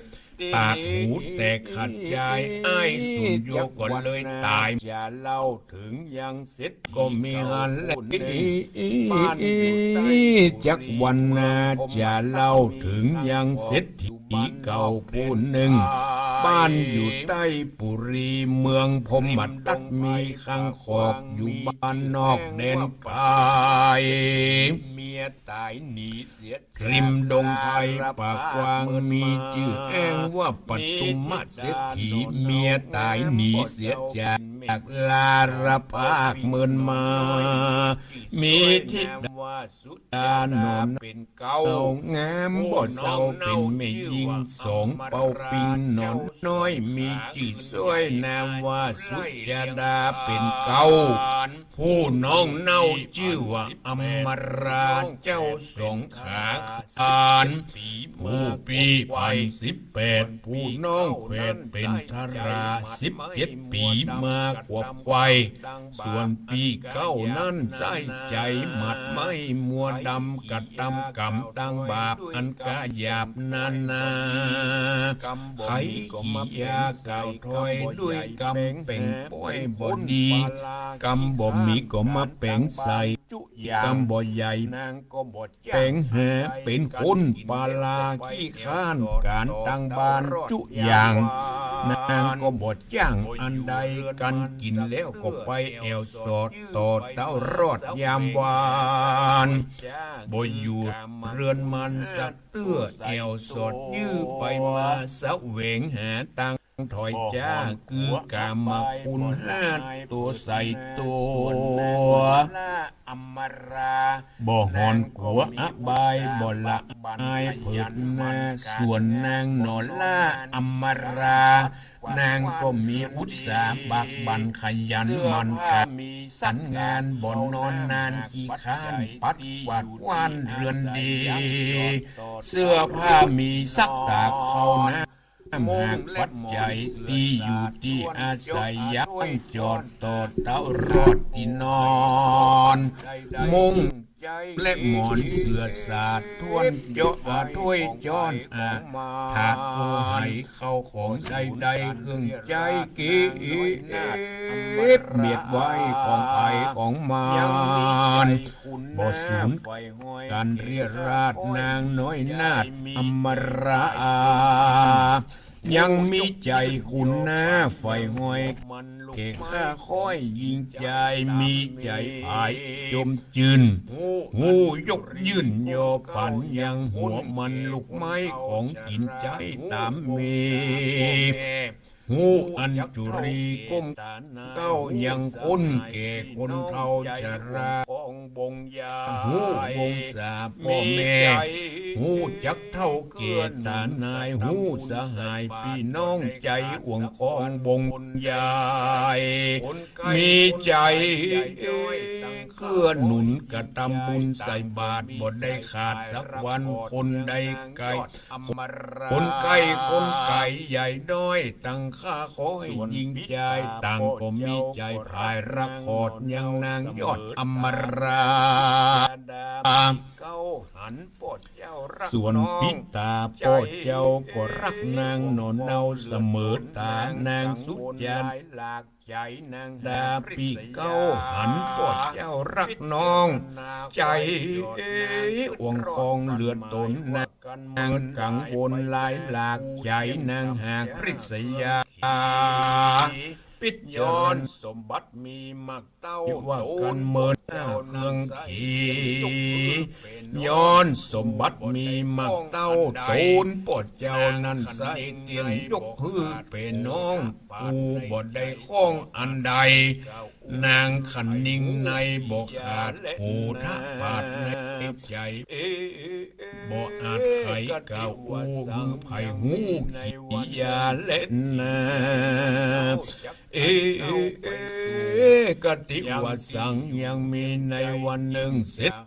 ที่ใหญ่นั้นเล่าจะไต่เต้าไปสู่ยังที่อยู่เรียงใจจริงจะไขก่าวทนน้อยกับลูกน้อยเตรียมตาว่าดูราลูกบุญนา องพี่น้อง นอนเอาปอจักไต่เต้าตังไก่สู่เวียงใจเต็ดต้องสองพี่น้องจงอยู่ในเกี้ยวกูหาการนาอย่าได้ขี้คร้านอย่าได้ดื้อด้านนอนวันเงินเสนอย่าแอ้งหรือแอวพันเหนือไตหือคนได้ดูถูกดูแคลนมีเงินเสนอย่าแอ้งเมินตากว้างยาวกับผู้ฟังกาม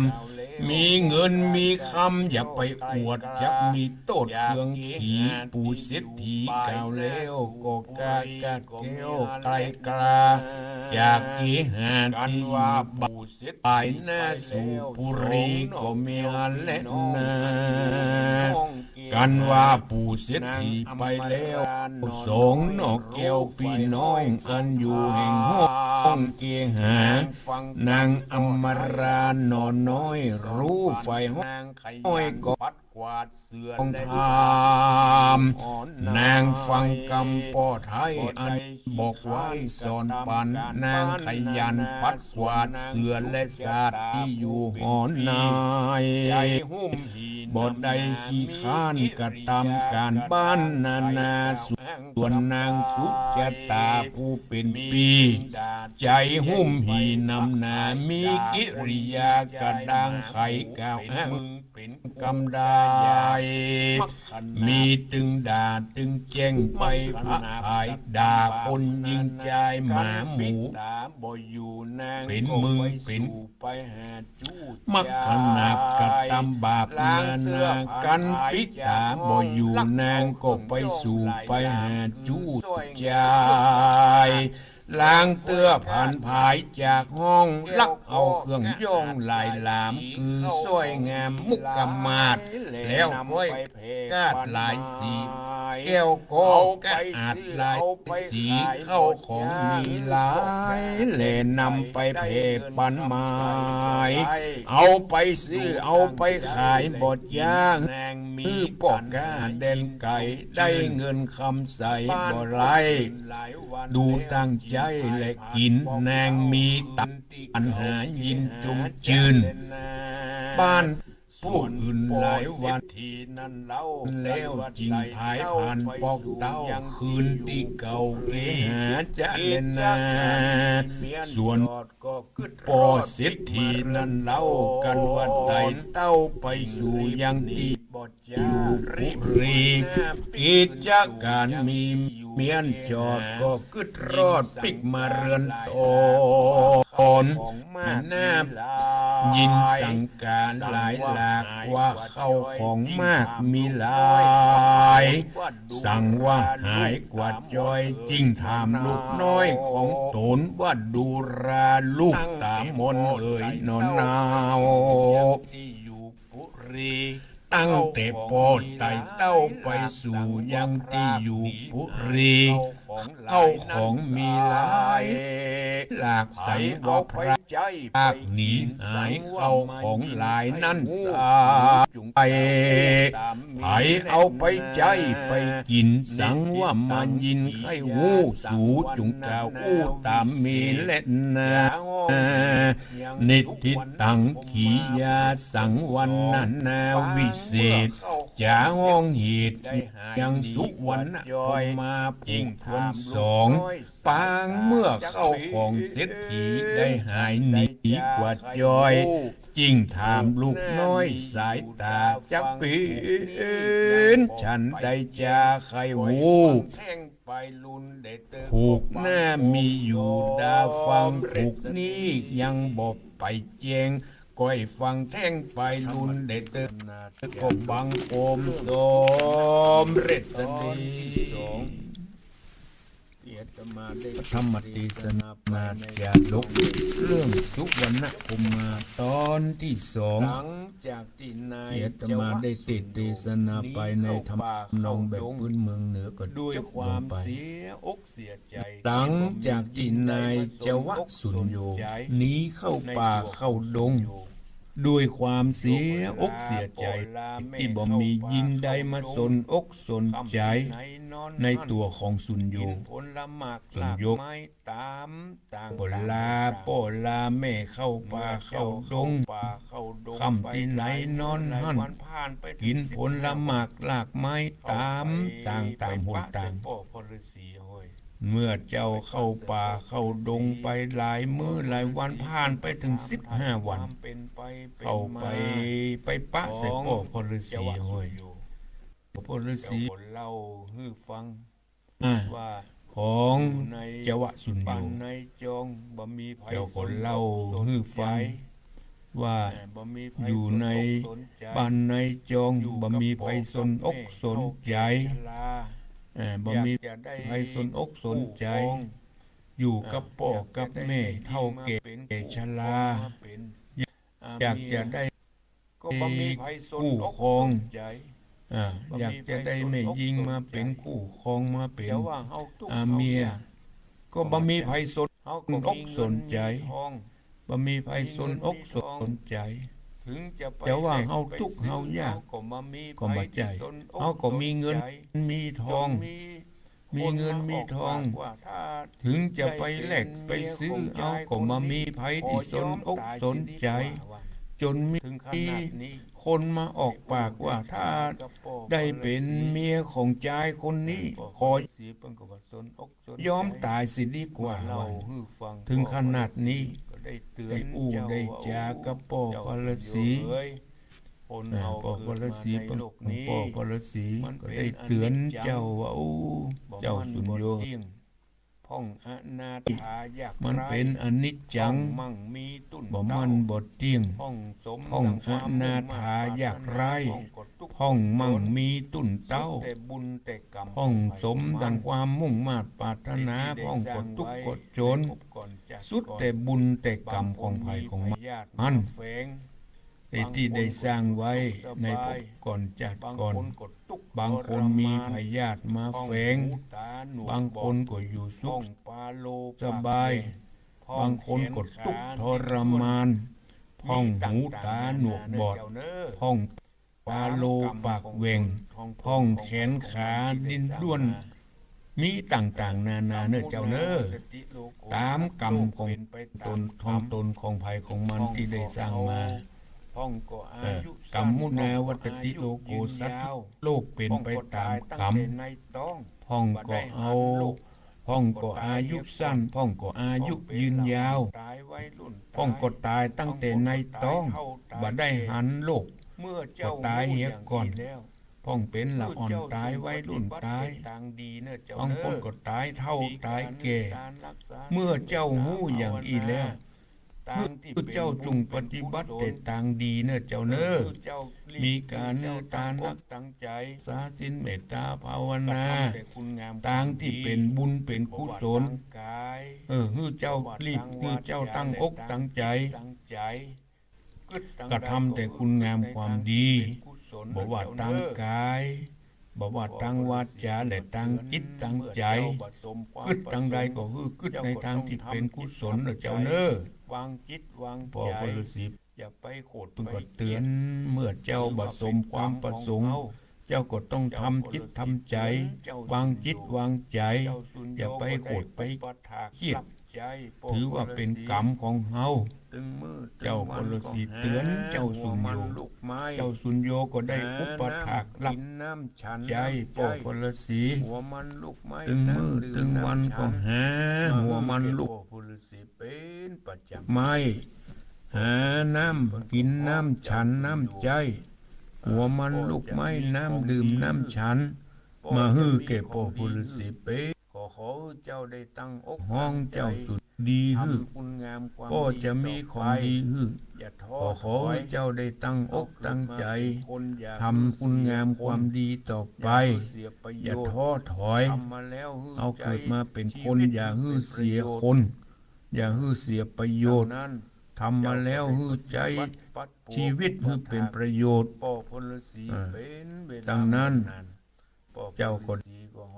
ได้ปฏิบัติปัดปัวอุปถากพ่อพลฤาษีเป็นเวลาเมินนาน ป้อพลฤาษีก็ห้องเจ้าสุญโยป้อจะของดีเจ้านั่นก็คือไม้สีฟัน หินก็จะกลายเป็น ถ้าเจ้าสีฟันท่านทมอาคม เจ้าทมน้ำลายลงบนหิน หินก็จะกลายเป็นสมดังความปรารถนาของเจ้า เจ้าทมลงหินก็จะกลายเป็นคนจะกลายเป็นคนตามที่ตนปรารถนา ความอัศจรรย์เหล่านี้ เจ้าสุญโยได้ฟังแล้วก็ดีอกดีใจ ได้อยู่รับใจป้อพลฤาษีจนในที่สุดป้อพลฤาษีป้อพลฤาษีก็อายุไขแก่เท่าก็ได้เข้ามรณาตายจากใจเจ้าวสุญโยไปเจ้าทำชาปนกิจศพของป้อพลฤาษีจนสำเร็จตั้งจากนั้นก็ได้หมูจะไปทางใดกึดถึงป้อถึงแม่ก็ได้ปิดมาหาป้อหาแม่ เรื่องราวของ เพื่อจะไปหา เจ้า ป้อ เจ้า หา ว่า แม่ กุมารนี่จะเป็นยังไง เจ้าเรื่องราวของ กล่าวถึงป้อเศรษฐี เจ้าจวะกุมารนี่จะเป็น ใน ยังไง เมืองนั้น เจ้าขอกล่าวถึงป้อเศรษฐีแห่งในเมืองนั้นมีป้อเศรษฐีมีลูก2 คน ลูกสาวคนแรกชื่อว่าสุจตา ลูก2 คนป้อเศรษฐีคนนี้มีลูก2 คน อมรา ลูกสาวคนแรกชื่อว่า ลูกคนแรก สุจตา เชื่อกรรมป้อกรรมแม่ ส่วนคน ป้อแม่ ที่สองชื่อว่าอมรา ยังได้ก็บัดเชื่อ เอ้าลูกคนแรกนั้นบัดเจือกำป้อกำแม่ป้อแม่สั่งสอนยังได้ยังได้ก็บัดเจือกำสั่งคำสอนเป็นคนโมโหโกธาอู้จายังบ่บาถูกบาแม่น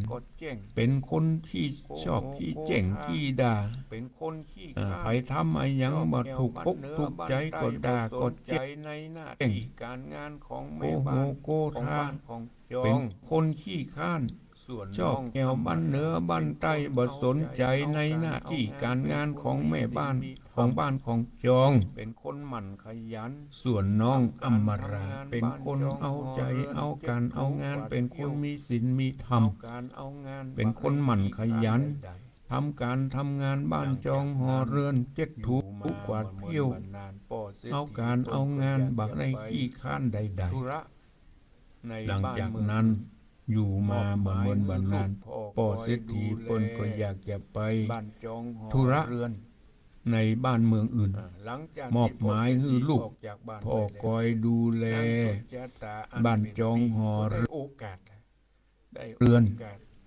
ลักของบ้าน หลังจากที่ป้อเศรษฐีออกจากบ้านไปแล้ว มี นางสุจตาอันเป็นปีก็ได้โอกาส ไปขาย ได้โอกาส จ่าย ลักของบ้านของจองไปขึ้นไปขาย เงินทอง มีเข้าของเงินทองแก้วแหวนแสน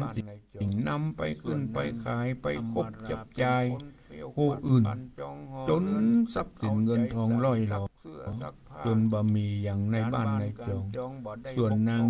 อมราเป็นคนเปี้ยวกวาดปันจองหอเรือน เอาใจใส่ซัก เข้าของอย่างมันหายไปไหนหมด การจองบ่ได้บกพร่องใด แก้วแหวนเงินทอง ๆปิกมา ที่พ่อเก็บไว้ เข้าของอย่างมันหายไปไหนหมด มัน เข้า หาย ข ไป อง ไหนห้อง ที่ประดับประดาแก้วแหวนเงินทองที่พ่อเก็บไว้มันหายไปไหน ว่าอย่างไร มันหายไปไหน ห้องลูกทั้งสองมาถาม เอาก้อยมา ลูกทั้งสองจะตอบพ่อว่าอย่างไร จะตอบพ่อจะว่าอย่างไร เอาก้อยมาติดตามรับฟังพระธรรมเทศนาเรื่องสุวรรณพรหมมาในตอนต่อไปในบอกสตาญาติโยมทั้งหลาย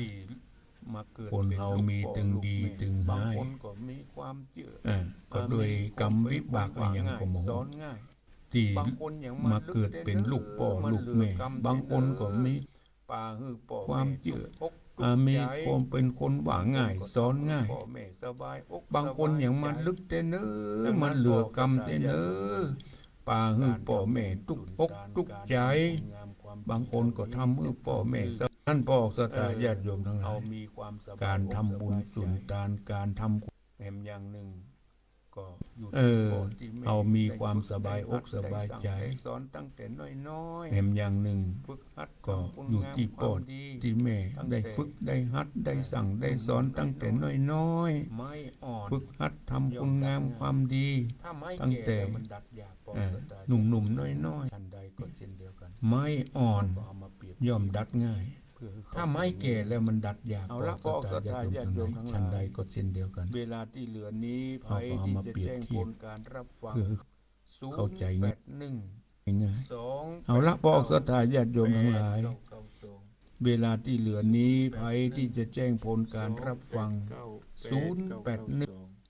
แจ้งผล 081 พลสีเพิ่นก็ได้ 289 เตือน 081 289 8992แจ้งผลการรับฟัง เจ้าจะได้เสียอกเสียใจ ป่อพลสีเพิ่น เจ้า ก็ได้เตือน เสียใจมันเป็นอนิจจังของมันบดเตี้ยง จะว่าสุด ทุกเสียเกิดแก่เจ็บตายมีทุก จังบ่มันบ่เตี้ยง สีสุข มีเกิดแก่เจ็บตาย มีตุกมีมั่งมีสี มีสุข ครับไว้สาครับท่าน โอ้พ่อบุญธรรมเนาะ เดินปอน ครับผม ฟังชัดเจนที่เวียงป่า ไว้ เป้า สาค เนาะ รับท่านชัดเจนดีครับ โอ้ขอบคุณครับ มีอย่างผลครับครับผม ฟังชัดเจนที่เวียงป่าเป้าเนาะ ชัดเจนดีครับผมมีอย่างผลครับ โอ้ดีละวันนี้อากาศ สบายดีเนาะ มัน ราบ จ รื่น ำนั่นเจ้าเนาะครับครับ ขอบคุณพ่อบุญธรรมเด้อ ก็จะได้อย่างนั้นครับผม สบายดีเนาะพ่อบุญธรรม สบายดีเนาะ โอ้กำ สบายดี พ่อ เนาะ บุญธรรม ทำให้ได้ก็จะได้อย่างนั้นเนาะ แน่นอนสัจธรรมพ่อบุญธรรมสบายดีเนาะ ยิ้มโป้เนาะครับ สบายดีเนาะผม ไว้สาครับ บุญธรรมเนาะ ครับสบายดีครับท่านก็เช่นกันเนาะ เช่นกันรักษาสุขภาพเด้อ โอ้แม่ ครับผมไว้สาครับ รักษา เจ้าสักเจนดีนะเจ้า เจริญพร อย่าไว้สาเจ้าพระครู โอ้แม่ เจ้ากำลังใจท่านพระครูนะสาไว้สาเจ้า เจ้าสักเจนดีนะเจ้า อ๋อที่หนองผ้าขาวฟังชัดเจนดีขอบคุณแม่ลมใส่ฝนเด้อ เจ้ากำลังใจท่านพระครูนะสาไว้สาเจ้า พระครูเจ้าฝากแม่ เมื่อกี้ก็เพิ่นก็ทักทายมาทางเฟซละกำแม่ ไหนสาเจ้าพระครูเจ้าฝากแม่ ช่วงที่สองช่วงที่หนึ่งก็โทรมาแล้วเนาะ แม่หนูก็ โอ้ขอบคุณเนอะช่วงที่สองก็โทรมาทักทายกัน ช่วงที่สองช่วงที่หนึ่งก็โทร ฟังชัดเจน มาแล้วเนาะ ที่ โอ้ขอบคุณเนอะช่วงที่สองก็ได้โทรมาทักทายกันแฮม ไหนเนาะ โอ้ เจ้า ขอบ ทัก คุณ ทาย เน อยู่ เนอะ ฟังชัดเจนดีเนาะที่ ชัดเจนเลยเจ้ากำมันดีเนาะ เส้นต่อวังห แล้ น วมาตามมันจะเป็นยังไงเนาะ โอ้ขอบคุณแม่แม่เนอะ โอ้โทรมาจากแม่คลองเนาะ บุญรักษา เจ้าฟังพูดอยู่เจ้า เจริญ ฟัง พ ชัดเจน ร ดีเนาะ กลับไว้สาเจ้าจะลงเจ้า โอ้โทรมาจากแม่คลองเนาะ อยู่ดีมีสุขเนอะ เจ้าฟังไว้สาเจ้า ฟังชัดเจนดีเนาะสาอยู่ดีมีสุขเนอะ เจ้าไว้สาเจ้า เจริญพร ไว้สาเจ้าฟังไว้ การไม่การ ไม่ใส่ ใส่บรรยากาศฟังชัดเจนดีเนาะ ฉันเรียนได้ ของรายการ ใส่บรรยากาศฟังชัดเจนดีเนาะ ติดศาสนา เจ้าของรายการเนาะนี่เนาะ โอ้วันนี้ท่านพระครูเพิ่น เนี่ย ติดศาสนากิจกะฮะเลยแตน เอ้ เป็น ยน่าจะเดี๋ยวเป็นเดียวกันเนาะ เป็นตั้งเป็นรองอำเภอเนี่ย ดีกว่าดี นั่นแหละโอ้มันเป็นอันเตนเนาะ แต่น่าจะอันมันก็เดียวเป็นเดียวกันเนาะมาหาตรงนี้ดีกว่านี้ นั่นแหละโอ้มันเป็นอันเตนเนาะ ไม่สบายอกสบายใจ โตมาจับมาจุงก็มีโตมาเล่ามาผ่านก็มีมันเป็นอย่าง ขอบคุณ มันพวกก็เหมือนอกเหมือนใจพ่อแม่สบายอกส เจ้า บายใจ สาเจ้าเป็นเจ้า สุขมันเป็นอย่าง ขอบคุณแม่เดือนแม่จันขอบคุณแม่จันเนอร์ เรื่องปฏิ เจ้า บัติ สาเจ้าเป็นเจ้า ใจต้องทำใจต้องวางใจ บางครั้งต้องวางอุเบกขา ต้องทำใจ ต้องทำใจต้องวางใจ บางครั้งต้องวางอุเบกขา มาจากไหน อ๋อผมว่าสมเด็จแต่น้อยโทรมาจากเวียงปะเปาครับหมู่หก โอมาจากไหน อ๋อเวียงปะว่าผมจะแต่งร้อยโทรมาจากเวียงปะเปาครับหมู่หกบ้าน โอ้ ปู่ บ้านห ค ยั รั ง บ ก็บ้านหยังก็ อำเภอบ้านปะเปา บ้าน เวียง ปู่ ปะเปา บ้านปู่อีก บ้านปู่หก บ้า บ้าน น ปู่ ปู่ครั บ้า บ นปู่ บ้านหยังก็ ครับบ้าน บ้าน ปู่ ปู่กับวังกูนี่ บ้านปู่ ตีกะ บ้าน บ้าน ที่ ปู่ ครับ อีก วังกู บ้าน นี่ตีเนาะ บ้านกูบ้าน อัน กู นี้อยู่หน้าโรงพยาบาล บ้า เวีย น งปะ กู เปา กับวังกูนี่คนตีกะ คนละที่ครับ วังกูนี่มันจริงเนาะ ฟังชัดเจนดีเนาะ อันนี้อยู่หน้าโรงพยาบาลเวียงปะเปา ฟังอยู่ ห ใน น้าโร วัน งพ เนาะ ยาบาล ฟัง อยู่ ทุก ชุม วัน ชน ครับ นี่ ทุ เนาะ กคืนครับ ฟังชัดเจนดีเนาะ ฟังชัดเจนดีตั้งแต่เจ้าหมดแล้วครับ โอ้ฟังทุกวันเนาะ ฟังทุกวันครับทุกคืนทุกสถานีทุก รายการ อาจารย์ ธรรมตีสนาทุกราย โอ้ การ พ่อหยังก็เดี๋ยวนี้ พอสมยศแสงต้อยครับ ยุดนี้อายุนักละก้า ฟัง อายุ78แล้วครับ พระธรรมตีสนาทุกรายการ ยังร่างกา ครั ย บ สมบูรณ์ดี ครับผ พ่อ ม สมยศนี่อายุนักแล้วก็ เนื้อพอสมยศ อา เด้ ยุ อ 78แล้วครับ โอ้78แล้วโอ้ยังร่างกาย ปอพลสี สมบูรณ์ดี เดือน ครับผม โอ้บุญรักษาเนื้อพ่อสมยศเด้อ เจ้าอย่าได้ ไว้สา ใจ ธุ ดีมี ถึ สุข งจะหาไม่ยิงมันยากก็ตา พ่อ ม พลสีเพื่อก็เตือน มันก็ต้องมีสักวันหนึ่งอะ อกมองใจ สักวันหนึ่ง ถึงจะหาไม่ยิงมายากก็ตาม ทุกสิ่ง อ่า ทุกอย่าง มันก็ต้องมีสักวันหนึ่งอะ บ่มันบ่ ต้อง เที่ มี ยง สักวันหนึ่งที่จะได้กู้ได้กิน เจ็บมีตาย เพราะทุกสิ่งทุกอย่างมันเป็นอนิจจังบ่มันบ่ บาง เที่ย ค ง นก็มั่งมุน มี ตุ้น เกิด เต้า มีแก่มีเจ็บมี สู้แต่บุญ ตาย แต่กรรมของภัยของมัน บางพ่องกด จะมีกรร ทุ ม กแต่เนื้ สักอย่าง บางคนก็มั่งมุนตุนเต้า สนอกสน สู้ ใจ แต่บุญแต่กรรมของภัยของมัน หน้าหนี เอาคงจะมีกรรมอะไรอย่างสักอย่าง จึงบ่มีภัย คนจะสา สนอกสนใจ สักอย่าง ภัยหันนะก็บิดหน้าหนี คำว่าสุญโยคงจะขาดอะไรอย่างสักอย่าง ทำใจ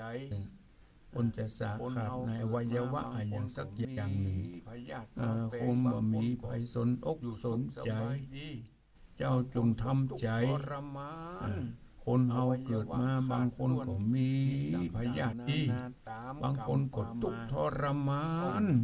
อวัยวะขาดด้วนมีต่างๆนานาตามกรรมปามา ทางใดที่เป็นบุญเป็น ต้อง กุศลตาม ฮือเจ้าจงปฏิบัติแต่ทางดีเนอะอย่าได้ท้อถอยทางใดที่เป็นบุญเป็นกุศลทางดีฮือกรีบกระทำบอกว่าทางกายทางวาจาและทางจิตใจตั้งอกตั้งใจทำไปทำไปทีละน้อยทีละเล็กทีละน้อยสะสมไปทีละเล็กทีละน้อยปอสติก็ปอพลสีเพื่อก็ได้เตือนเจ้าสุญโยไปทำคุณงามความดีต่อไปนั้นเจ้าสุญโยจะเป็นอย่างใดนั้นก็ด้วยการกระทำของตนเองถ้าเจ้าทำดีในทางที่ดีทางกายทางวาจาก็จะได้ผลลัพธ์ในทางที่ดีถ้าเจ้าบ่เชื่อฟังคำพ่อพลสีเจ้าก็จะต้องได้เจ้าจะปฏิบัติทางใดทางดีก็จะเป็นผลดีทั้งปฏิบัติในทางที่ดีก็จะได้ผลกรรมตอบแทนในทางที่ดีแต่เจ้าปฏิบัติบดีนี่ก็เจ้าก็จะได้ผลกรรมที่บดีตอบสนองกรรมมุนาวัตติโลกโอสัตว์โลกย่อมเป็นไปตามกรรม ผมเจ้า โอ้โห เจริญปน ดูเจ้าตะลุง ฟังได้ ไม่วางชัด ผมเจ้า โอ้โห ไม่วาง แม่ เนาะ สุทัศน์ดีมู ชั ล ดเจนดีเจ้า โทรมาจากเส้นผม สุทัศน์สบายดี ไม่วางชัดฟังชัดเจนที่โนที่ไม่วาง แล้ แล้ว วเจ้า ชัดเจนดีเจ้า โอ้ พยายาม แม่ รักษาสุขภา แม่ พ สุทัศน์สบายดี เจ้าก็ตามอัตภาพนะเนาะเจ้า โอ้ตามอัตภาพพยายามรักษาสุขภาพเนาะ เจ้าเหมือนกันเนอะท่าน โอ้ จ้า ขอบคุณนะแม่สุทัศน์เนอะแม่สุทัศน์ดีมูลจากไม่วางเส้นผมเสไม่วางขอขอบคุณเนอะที่ได้ทักทายมาดังเพชรทั้งหลาย เดินเพลงทิ้งวาง แม่พิสมัยสีเทพดำรง ประนอมกันทวงศ์ แม่เดินเพนทิมวางแม่จงดีเชื่อกันทาแม่คำนวณใจบุญพ่อคำนวณกำลังแข็งแม่สายฝนจันกุณะแม่สมศรีใจบุญแม่อัมพลโลหะแม่จิรพันธ์หมู่โป้อาตมาก็ได้ใจเวลามาทางเฟซทางไลน์ขอขอบคุณและอนุโมทนาอาตมาก็ได้ใจเวลามาพอสมควรจะขอนำรายการนี้จากไปก่อนเด้อก็ให้ปิกทุกท่านที่ได้เปิดมาในโอกาสหน้าสำหรับในวันนี้ขออำนวยอวยพรให้กับพระออกสถานญาติโยมทุกท่านที่ได้เปิดเครื่องรับฟังพระธรรมเทศนาจารย์ยุวรรณสุขดกในเจ้านี้ก็ขอทุกท่านจงได้อยู่ร่มเย็นเป็นสุขในพระบวรพุทธศาสนาก็ขอทุกท่านจงมีอายุมากมูลสถาจุเยื่องจุปการกินไปในทางชอบธรรมก็ขอโสมดังกรรมะ ขึ้นสีขาวเพื่อชาวประชาถึงชายคาแต่ยกเมื่อขึ้นสีขาวขึ้นสัญญาจากวัดสายถึงชายคากันมือร้อยเรียงสำเนียงภาษาสัญญาเสืบสานนานมาอันทรงคุณค่าไม่เสื่อมสูญภูมิธรรมเก่าก่อนคติคำสอนอานิสงส์ผลบุญสติปัญญาช่วยหนุนบุญญาณ ขณะนี้ท่านกำลังฟังสถานีวิทยุกระจายเสียง FM 104.5 เมกะเฮิรตซ์